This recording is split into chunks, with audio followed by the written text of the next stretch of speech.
Pues ya estamos en Consulte a su médico una vez más y el día de hoy me acompaña la neuropsicóloga Elsa Tirado. Gracias por acompañarnos en este programa muy especial porque pues vamos a contestar muchas de las dudas que tiene la gente que manda a través de las redes sociales como Twitter, Facebook y el canal de YouTube de Excelsior TV. Muchas gracias. Gracias, Jorge, por haberme invitado. No, al contrario, muchísimas gracias, doctora. Y pues, ¿qué le parece si comenzamos con esta primera pregunta que nos manda la gente, que es ¿qué es un estudio neuropsicológico? Mira, un estudio neuropsicológico, pues tendríamos que hablar de lo que es la neuropsicología. ¿Cómo surge la neuropsicología? Esto es durante la Segunda Guerra Mundial.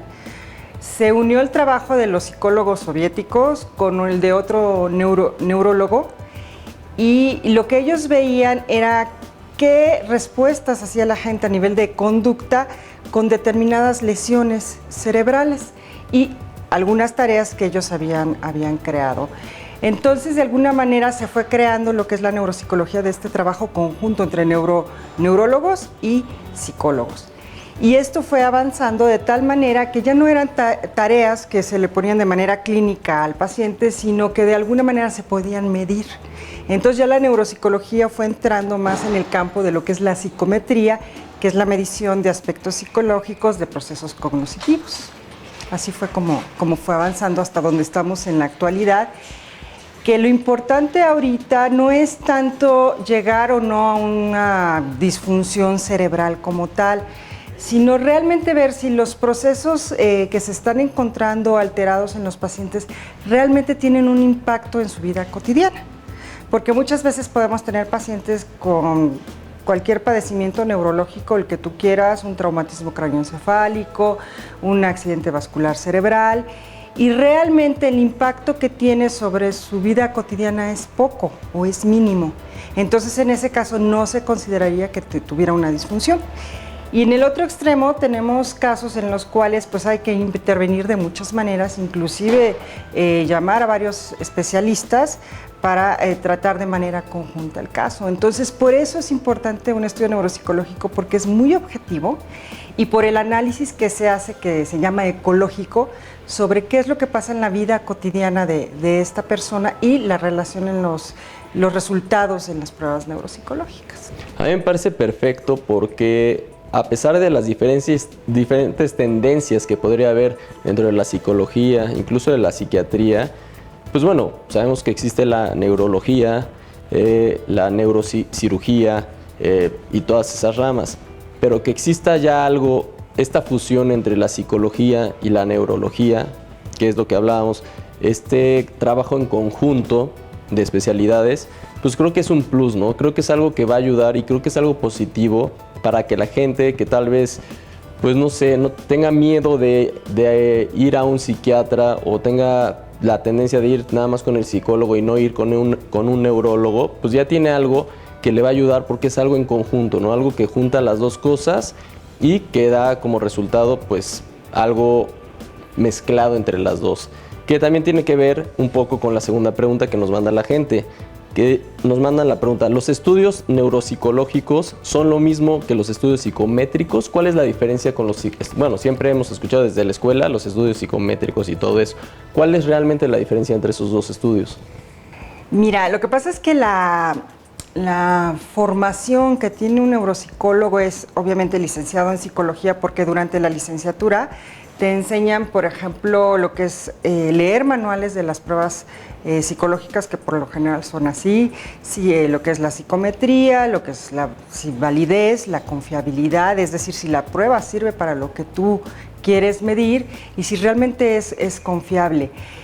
Ya después, cuando terminas la licenciatura, tienes que hacer una especialidad o maestría, un posgrado, en la cual tú tengas que saber de neurodesarrollo, de psicopatología, de desarrollo de los procesos psicológicos, de diagnóstico, eso es muy importante, tanto neurológico como psiquiátrico, porque finalmente en un estudio psicométrico a lo mejor nada más te dan los puntajes, o de manera somera te dan una interpretación. Y aquí estás obligado a poner todos los puntajes y además que tienen que ver con la psicometría de la prueba, y otra es toda una interpretación, y la interpretación tiene que basarse tanto en los manuales de las pruebas como en marcos teóricos que desde la Segunda Guerra Mundial se vienen desarrollando.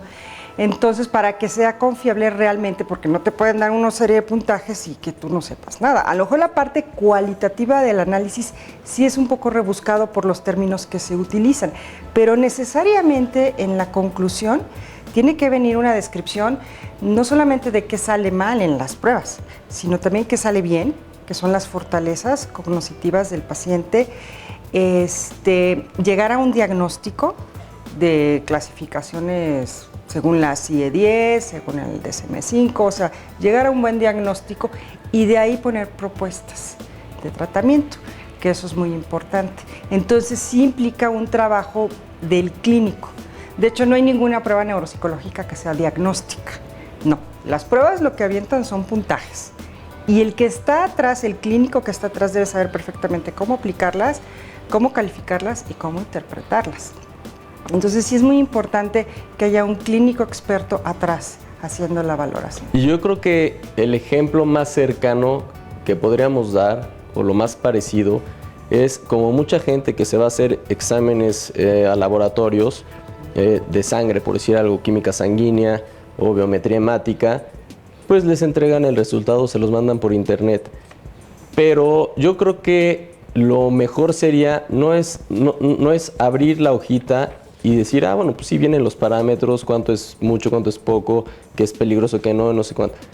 Pero yo creo que siempre es importante la interpretación del médico o del tratante en este caso, sea quien sea. Y en este caso yo creo que ese es lo que funciona de estas pruebas, que tienen un resultado que decíamos cuantitativo, pero que a la vez la interpretación del médico o del tratante, del neuropsicólogo, pues va a enriquecer y va a explicar realmente qué es lo que está pasando o qué es lo que está sucediendo en estas pruebas, los resultados que arrojan estas pruebas.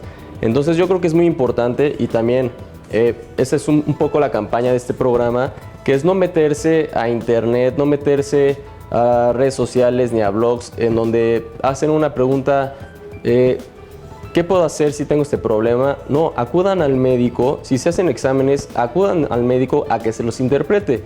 Porque, como decía un médico que conozco, bueno, si no quieren ir al consultorio a que se los interprete el médico, pues llévenlo con el plomero, ¿no? Una radiografía para que les diga, bueno, si tiene una fractura o no. No se trata de eso, se trata de salir de ese hoyo, de esa ignorancia, por decirlo de alguna forma, que todos tenemos porque no somos médicos y que no podemos interpretar desde lo más sencillo que es un estudio de sangre. Que con eso vamos a la siguiente pregunta que nos manda la gente, que es, ¿cómo son estas pruebas? ¿Cómo son las pruebas neuropsicológicas, básicamente? Mira, como te decía, muchas de estas pruebas surgen de lo que es la psicometría. Desde principios del siglo pasado, los psicólogos se han encargado en medir procesos psicológicos y hasta emocionales. Y ha sido un trabajo de muchos años. Esto de las pruebas psicológicas lleva muchísimo tiempo. Sin embargo, como te decía hace rato, a partir de la Segunda Guerra Mundial, surgen ya estas tareas específicas para ver ya cuáles son las partes del cerebro que no están funcionando bien. Y a partir de ahí se empezaron a medir estos procesos. Entonces puedes tener pruebas meramente neuropsicológicas que fueron creados dentro de este ámbito, pero hay otras que son las psicométricas, por ejemplo las escalas de inteligencia de Wechsler, que se usan muchísimo. Nosotros no las utilizamos nada más para sacar el coeficiente intelectual o diversos índices, sino que de alguna manera las aplicamos y las interpretamos de acuerdo a cada sujeto. Entonces, obviamente los puntajes nos sirven, pero lo que más me sirve a mí, por ejemplo, es con el entrenamiento que tengo dentro de este ámbito, es ver cuál es la ejecución de cada individuo contra sí mismo. Entonces, así, por ejemplo, me puede llegar una persona con un nivel previo muy bueno a nivel intelectual, que, por ejemplo, empieza a sufrir deterioro cognitivo y se puede detectar con esta metodología. Yo creo que en esta pregunta puede también estar mezclado un poco, la duda, estar mezclada la duda de cómo es la prueba realmente en el sentido físico, si se tiene que hacer algo físico, si es como la típica imagen que tenemos del psicólogo acostado y las preguntas, ¿cómo son estas pruebas físicamente o en el consultorio? ¿Cómo se llevan a cabo?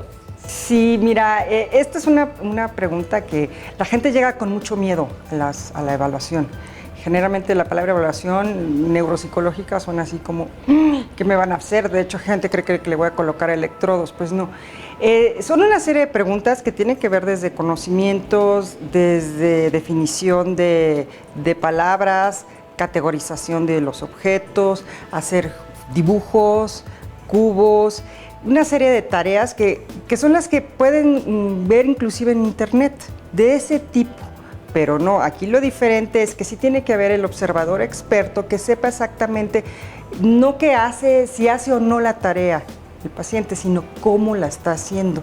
Eso es lo más importante dentro de la interpretación neuropsicológica. Ahora, algo que sí es muy importante, como si es un proceso muy individualizado, o sea, quien se pone a hacer pruebas en internet, pues no funciona más que para divertirnos. Eso es chistoso. El neuropsicólogo tiene que hacer que el paciente se sienta bien, inclusive con sus errores. Entonces tiene que hacer un proceso de sensibilización que tarda varias sesiones de aplicación, ¿no? Así es, pues digo, y sobre todo tratar de que, como nos está diciendo ahorita la doctora Elsa, tratar de que el paciente o la persona que va a hacerse estas pruebas esté lo más tranquila y lo más cómoda posible, ¿no? No tratar de, pues digo, la palabra evaluación y examen, yo sigo soñando con los exámenes de secundaria hasta el día de hoy, entonces creo que dejan un poco traumada a la persona, entonces tratar de que estén un poco cómodos o lo más cómodo posibles.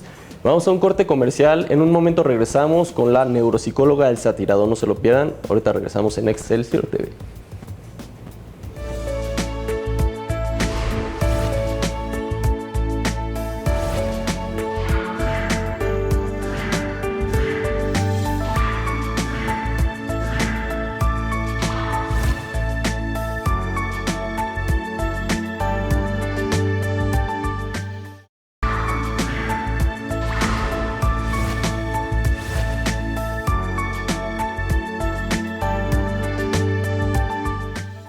Pues ya estamos de regreso aquí en Consulte a su médico con la neuropsicóloga Elsa Tirado, que nos está platicando de todas estas pruebas neuropsicológicas, cómo se llevan a cabo y pues que no hay que tener miedo, que hay que acudir a hacerse pruebas porque digo, siempre es necesario, ¿no? Tener este tipo de ayuda que ya hablamos que era en conjunto tanto con la neurología y la psicología y bueno, que viene desde la época de la Segunda Guerra Mundial para acá, que no es una cosa que nació ayer, ¿no? Que es una cosa que ya lleva tiempo cuajándose y que cada vez está pues, más de moda en el sentido de pues, cada vez ha surgido más este tema.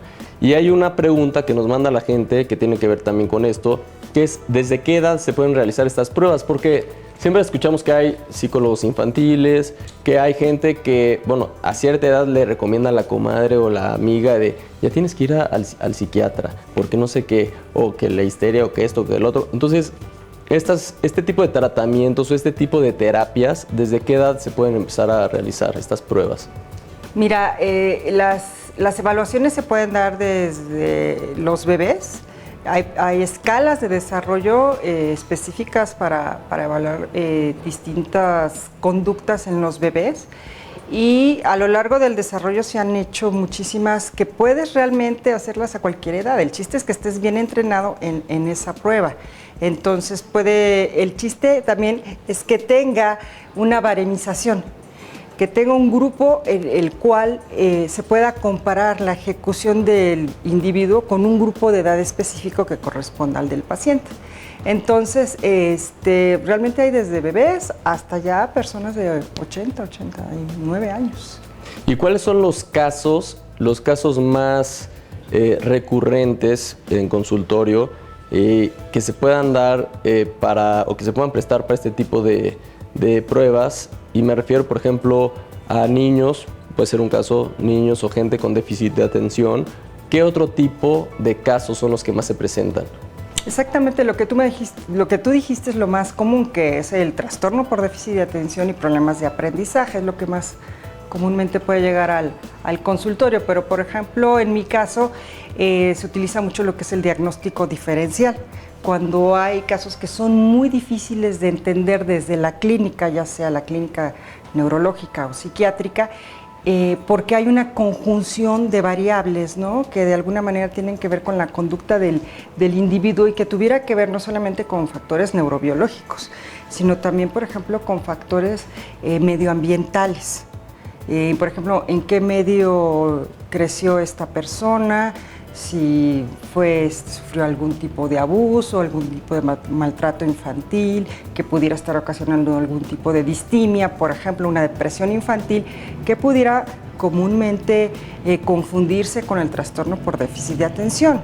Entonces sí es muy importante que tenga, y el tratamiento es muy diferente entre un trastorno por déficit de atención y una depresión infantil, ¿no? Entonces, como cualquier tratamiento farmacológico va a impactar sobre el desarrollo del cerebro, es muy importante tener evidencia, y la evidencia te la dan las pruebas, los puntajes.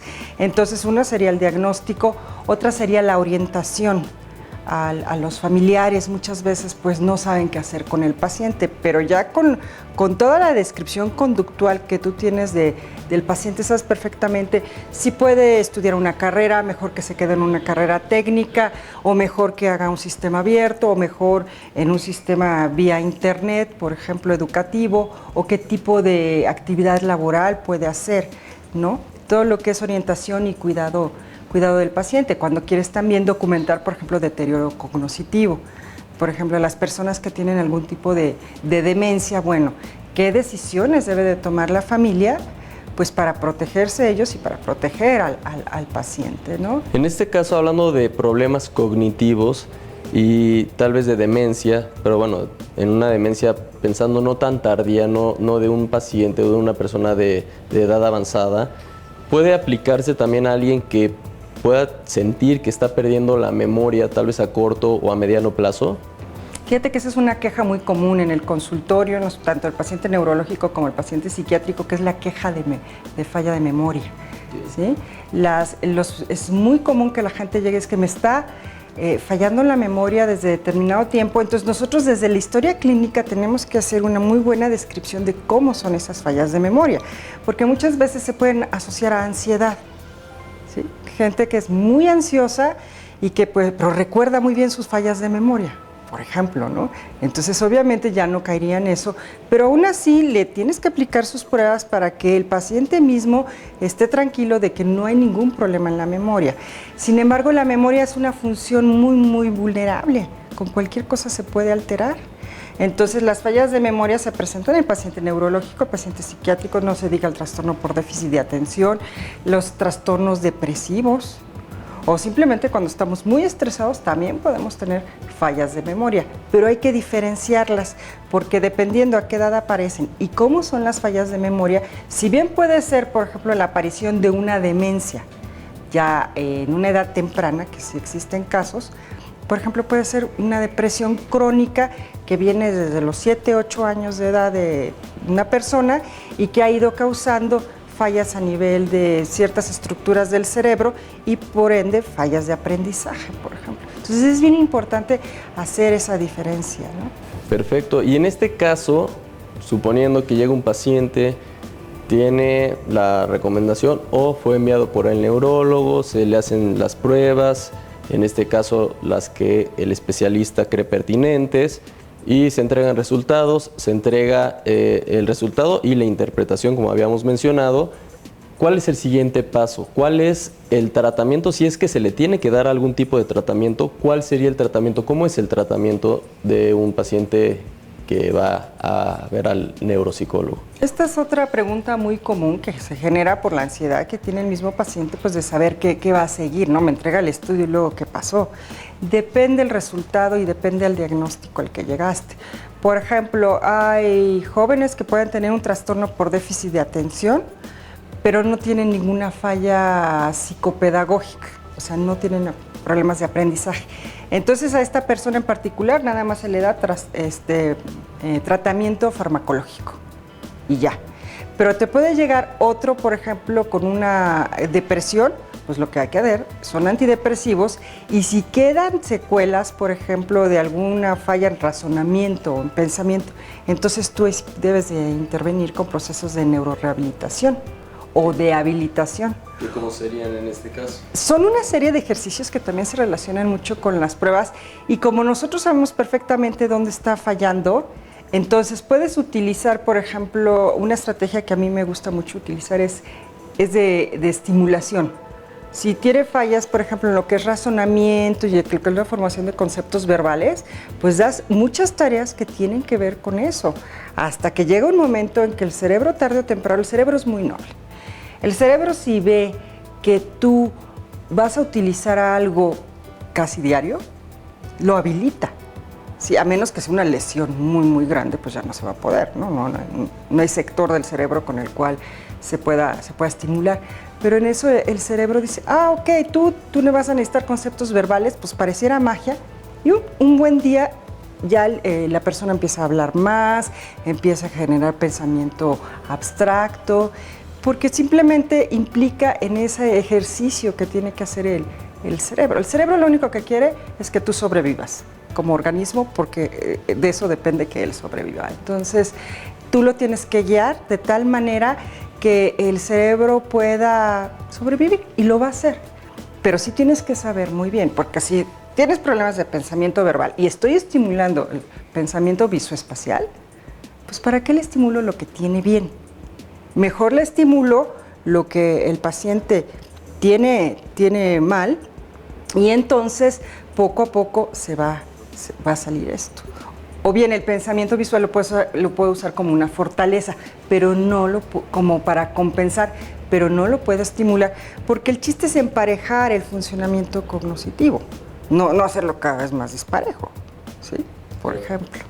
Y en este caso, se rompe un poco la teoría o lo que normalmente conocíamos como pues las neuronas muertas, o las que se mueren a través del tiempo, naturalmente, no por golpes ni por otras causas, por causa natural, se va perdiendo. Y sabíamos que muchas veces no se regeneran, no se recuperan esas neuronas.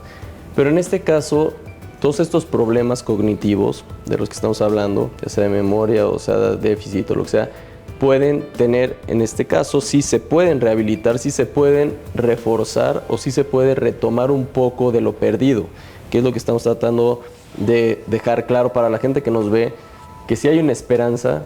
Yo también tengo una esperanza, yo pensé que no tenía, pero creo que sí, que sí hay una esperanza de rehabilitar, ¿no? Como aquel que tal vez un alcohólico, un adicto o lo que sea, bueno, ya se hizo un daño, pero puede dejar o puede mejorar, yo creo que es el mensaje que nos deja este tipo de resultados en las pruebas, ¿no? En los pacientes. Pues sí, realmente, a menos que la lesión sea muy grande, muy masiva, pues no se va a poder. Pero con las pruebas neuropsicológicas sabemos perfectamente qué sí se puede hacer y qué no. Entonces, ciertamente sí sirve hacer ciertos ejercicios de manera general cuando el paciente se está mejorando de un accidente vascular cerebral, ¿no? Una hemorragia cerebral, un infarto muy grande, sí sirve hacerlos de manera general, pero va a llegar el momento en que va a ser necesario hacerlo específico para cada quien, y por supuesto que el cerebro es muy noble, ¿eh? Lo que digo hace rato, yo lo he visto en casos que ya eran así como para tirarse a la basura, pues no, sí se puede. Sí tenemos salvación. Por supuesto. Y algunos de los que están aquí también, como no yo conozco a varias personas que trabajan aquí también, que tienen déficit de atención, quién sabe en qué grado, pero sí tenemos algunos, ¿no? Y pérdida de memoria y todas esas cosas, que es lo único que yo puedo hacer, que es esta campaña de impulsar a que la gente, sobre todo los padres, que a temprana edad puedan detectar en los hijos, porque me empiezan a salir con malas calificaciones y todo esto, bueno, que puedan darle una solución a los problemas de sus hijos, y es yendo a visitar a la consulta a su médico, en este caso con la doctora Elsa Tirado, y que van a aparecer en estos momentos sus teléfonos del consultorio para que se pongan en contacto con ella, y también mis datos para que me manden sus dudas y preguntas al Twitter, que es @BeckerUgarte, Becker con doble K. Y bueno, pues yo los invito a que se queden aquí en Excelsior Televisión y que nos vean el próximo domingo en punto de las 4:30, ya saben, aquí en Consulte a su médico. Muchas gracias por acompañarnos. Gracias, doctora, por estar con nosotros. Gracias por invitarme. Hasta luego. Muchas gracias.